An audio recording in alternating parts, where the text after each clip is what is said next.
चलिए अब आपको सीधे संसद के सेंट्रल हॉल लिए चलते हैं और प्रधानमंत्री नरेंद्र मोदी संविधान दिवस पर देश को संबोधित कर रहे हैं। देश हित सुप्रीम, हरेक के हृदय में यही एक मंत्र था।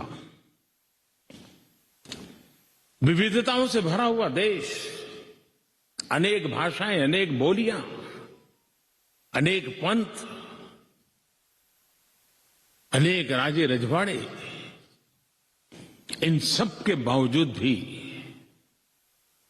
संविधान के माध्यम से पूरे देश को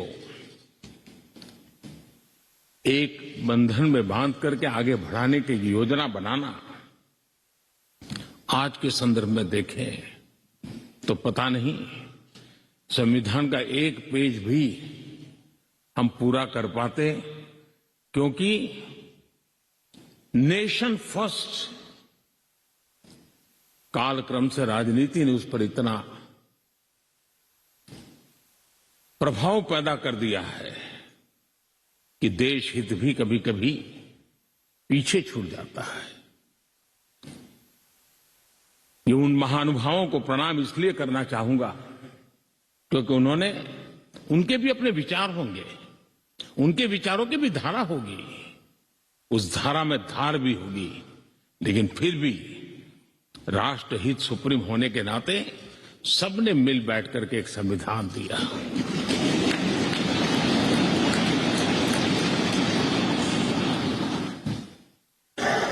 साथियों, हमारा संविधान ये सिर्फ अनेक धाराओं का संग्रह नहीं है। हमारा संविधान सहस्त्रों वर्ष की भारत की महान परंपरा, अखंड धारा, उस धारा की आधुनिक अभिव्यक्ति है।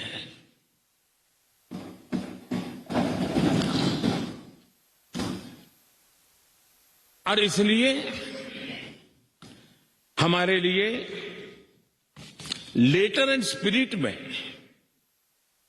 संविधान के प्रति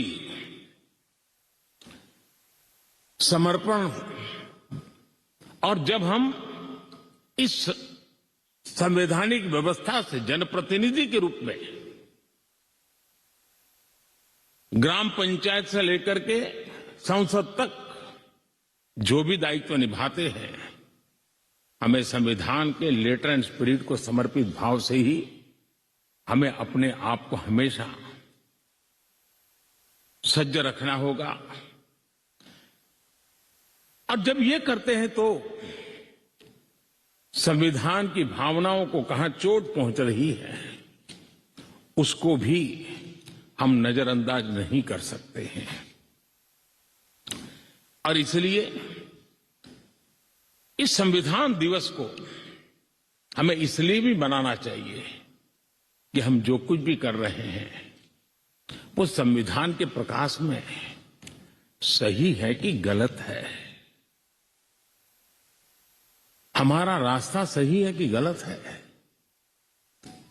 हर वर्ष संविधान दिवस बनाकर के हमने अपने आप को मूल्यांकन करना चाहिए। अच्छा होता देश आजाद होने के बाद 26 जनवरी प्रजासत्ताक पर्व की शुरुआत होने के बाद हमें 26 नवंबर को संविधान दिवस के रूप में देश में मनाने की परंपरा बनानी चाहिए थी,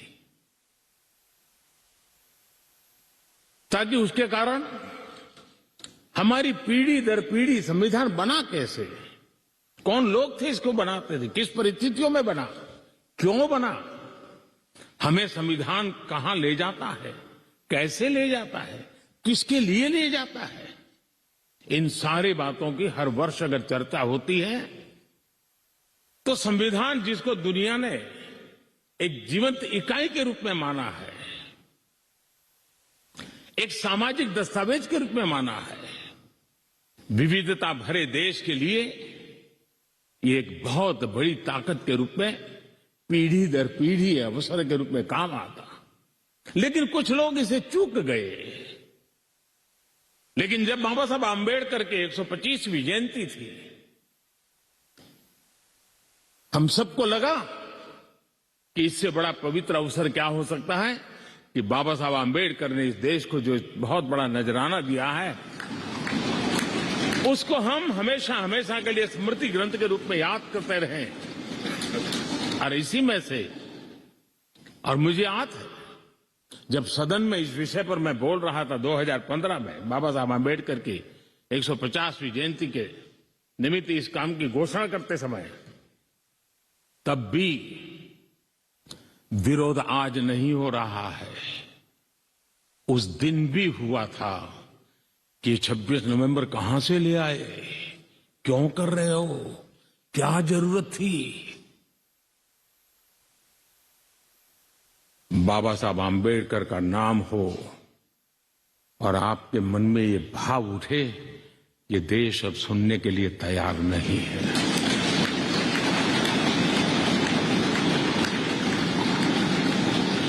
और आज अब भी बड़ा दिल रख करके खुले मन से बाबा साहब आम्बेडकर जैसे मनीषियों ने देश को जो दिया है, इसका पुण्य स्मरण करने की तैयारी न होना, ये भी एक चिंता का विषय है। साथियों, भारत एक संवैधानिक लोकतांत्रिक परंपरा है। राजनीतिक दलों का अपना एक अहम महत्व है और राजनीतिक दल भी हमारी संविधान की भावनाओं को जन जन तक पहुंचाने का एक प्रमुख माध्यम है। लेकिन संविधान की भावना को भी चोट पहुंची है। संविधान के एक एक धारा को भी चोट पहुंची है, जब राजनीतिक दल अपने आप में अपना लोकतांत्रिक कैरेक्टर खो देते हैं। जो दल स्वयं लोकतांत्रिक कैरेक्टर खो चुके हो, वो लोकतंत्र की रक्षा कैसे कर सकते हैं।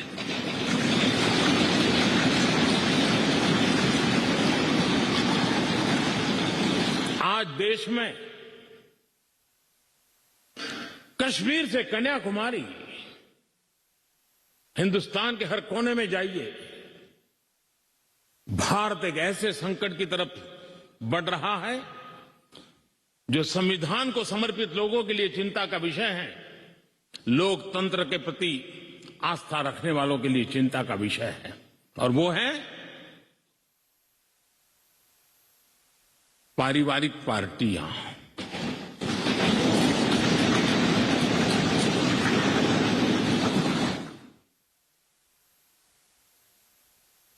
राजनीतिक दल, party for the family, by the family,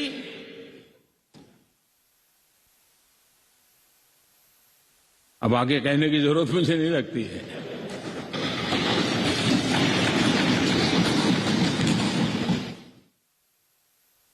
Kashmir से कन्याकुमारी हरी राजनीतिक दलों की तरफ देखिए, ये लोकतंत्र की भावना के खिलाफ है। संविधान हमें जो कहता है उसके विपरीत है। और जब मैं ये कहता हूं कि पारिवारिक पार्टियां, इसका मतलब मैं ये नहीं करता हूं कि एक परिवार में से एक से अधिक लोग राजनीति में ना आए। जी नहीं, योग्यता के आधार पर, जनता के आशीर्वाद से किसी परिवार से एक से अधिक लोग राजनीति में जाएं, इससे पार्टी परिवारवादी नहीं बन जाती है। लेकिन जो पार्टी पीढ़ी दर पीढ़ी एक ही परिवार चलाता रहे, पार्टी की सारी व्यवस्था परिवारों के पास रहे, वो लोकतंत्र, स्वस्थ लोकतंत्र के लिए सबसे बड़ा संकट होता है। और आज संविधान के दिवस पर संविधान में विश्वास करने वाले, संविधान को समझने वाले, संविधान को समर्पित सभी देशवासियों से मैं आग्रह करूंगा कि देश में एक जागरूकता लाने की आवश्यकता है। जापान में एक प्रयोग हुआ था।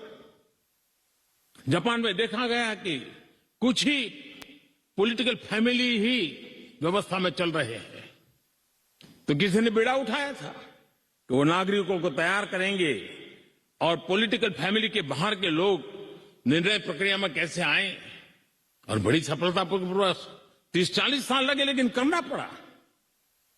लोकतंत्र को समृद्ध करने के लिए हमें भी हमारे देश में ऐसी चीजों की ओर जाने की आवश्यकता है, चिंता करने की आवश्यकता है, देशवासियों को जगाने की आवश्यकता है। उसी प्रकार से हमारे यहां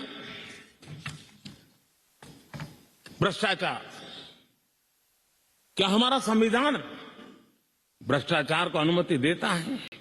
कानून है, नियम है, सब है, लेकिन चिंता तब होती है कि जब न्यायपालिका ने स्वयं ने किसी को अगर भ्रष्टाचार के लिए घोषित कर दिया हो, भ्रष्टाचार के लिए सजा हो चुकी हो, लेकिन राजनीतिक स्वार्थ के कारण उसका भी महिमा मंडन चलता रहे, भ्रष्टाचार को नजरअंदाज करके सिद्ध हुई हकीकतों के बावजूद भी जब राजनीतिक लाभ के लिए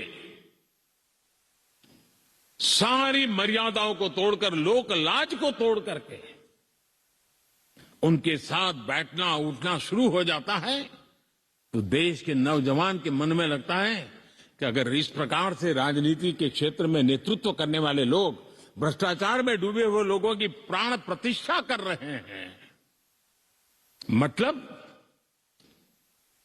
उनको भी वो रास्ता मिल जाता है कि भ्रष्टाचार के रास्ते पर चलना बुरा नहीं है। 2-4 साल के बाद लोग स्वीकार कर लेते हैं कि हमें ऐसी समाज व्यवस्था खड़ी करनी है। क्या समाज के अंदर, हां, भ्रष्टाचार के कारण कोई अगर गुना सिद्ध हो चुका है तो उसको सुधरने के लिए मौका दिया जाए, लेकिन सार्वजनिक जीवन में प्रतिष्ठा देने की जो स्पर्धा चल पड़ी है, ये मैं समझता हूं अपने आप में नए लोगों को लूटने के रास्तों पर जाने के लिए मजबूर करती है, और इसलिए हमें इससे चिंतित होने की जरूरत है। यह आजादी के 75 साल है, यह अमृतकाल है। हमने अब तक आजादी के 75 साल दरमियान देश जिस स्थिति से गुजरा था, अंग्रेज भारत के नागरिकों के अधिकारों को कुचलने पर लगे हुए थे, और उसके कारण हिंदुस्तान के नागरिकों को उसके अधिकार मिले, इसके लिए लड़ना बहुत स्वाभाविक था और जरूरी भी था। महात्मा गांधी समेत हर कोई भारत के नागरिकों को उनके अधिकार मिले, इसलिए वो लड़ते रहे, ये बहुत स्वाभाविक है। लेकिन ये भी सही है कि महात्मा गांधी ने आजादी के आंदोलन में भी अधिकारों के लिए लड़ते लड़ते भी देश को कर्तव्य के लिए तैयार करने के लिए लगातार कोशिश की थी। उन्होंने भारत के नागरिकों में उस बीज को बोने की लगातार कोशिश की थी कि सफाई करो, प्रौढ़ शिक्षा करो, नारी सम्मान करो, नारी गौरव करो, नारी को एम्पावर करो, खादी पहनो, स्वदेशी का विचार, आत्मनिर्भर भारत का विचार, कर्तव्यों की तरफ महात्मा गांधी लगातार देश को तैयार करते रहे। लेकिन आजादी के बाद महात्मा गांधी ने जो कर्तव्य के बीज बोए थे, वो आजादी के बाद वटवृक्ष बन जाने चाहिए थे, लेकिन दुर्भाग्य से शासन व्यवस्था ऐसी बनी कि उसने अधिकार अधिकार अधिकार के ही बातें करके लोगों को एक ऐसी अवस्था में रखा कि हम हैं तो आपके अधिकार पूरे होंगे।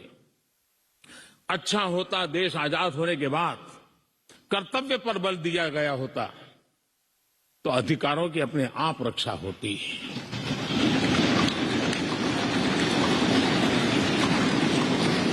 कर्तव्य से दायित्व का बोध होता है, कर्तव्य से समाज के प्रति एक जिम्मेवारी का बोध होता है। अधिकार से कभी कभी एक याचक वृत्ति पैदा होती है कि मुझे मेरा अधिकार मिलना चाहिए, यानी समाज को कुंठित रखने की कोशिश होती है।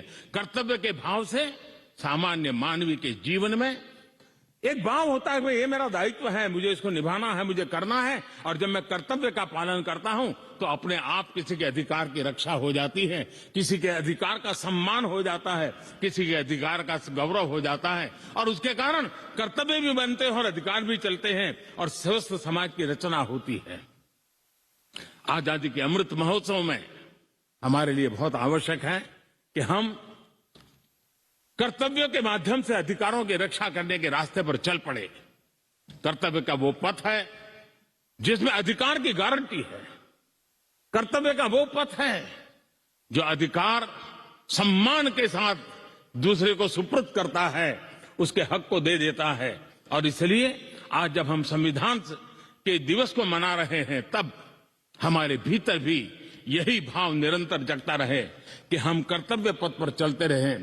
कर्तव्य को जितनी अधिक मात्रा में निष्ठा और तपस्या के साथ हम मनाएंगे, हर किसी के अधिकारों की रक्षा होगी। और आजादी के दीवानों ने जिन सपनों को लेकर के भारत को बनाया था, उन सपनों को पूरा करने का सौभाग्य आज हम लोगों को मिला है। हम लोगों ने मिलकर के उन सपनों को पूरा करने में कोई कसर नहीं छोड़नी चाहिए। मैं फिर एक बार स्पीकर महोदय का इस महत्वपूर्ण अवसर के लिए बहुत बहुत बधाई देता हूं, अभिनंदन करता हूं कि उन्होंने इस कार्यक्रम की रचना की। ये कार्यक्रम किसी सरकार का नहीं था, ये कार्यक्रम किसी राजनीतिक दल का नहीं था, ये कार्यक्रम किसी प्रधानमंत्री ने आयोजित नहीं किया गया था। ये सदन का गौरव होते हैं स्पीकर, सदन का ये स्थान गौरवपूर्ण होता है। स्पीकर की एक गरिमा होती है, बाबा साहब आम्बेडकर की गरिमा होती है, संविधान की अपनी एक गरिमा होती है। हम सब उन महान पुरुषों को प्रार्थना करें कि वो हमें शिक्षा दें, ताकि हम हमेशा स्पीकर पद की गरिमा बनाए रखें, बाबा साहब आम्बेडकर का गौरव बनाए रखें और संविधान का गौरव बनाए रखें। इसी की अपेक्षा के साथ आप सबका बहुत बहुत धन्यवाद।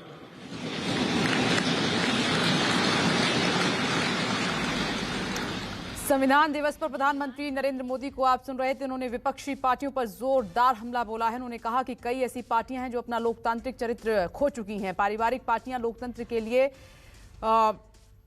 चिंतित हैं। कई दल अपना, जिस तरीके से उन्होंने कहा कि हम सबको संविधान के बारे में सोचना चाहिए, उसी के हिसाब से चलना चाहिए। नमस्कार, मैं हूं मानक गुप्ता। अगर आपको हमारा ये वीडियो पसंद आया हो तो इसे लाइक और शेयर जरूर करें, और हां, हमें सब्सक्राइब और फॉलो करना ना भूलें, ताकि आप देश और दुनिया की कोई खबर मिस ना करें। तो जुड़े रहिए हमारे साथ और देखते रहिए न्यूज़ 24।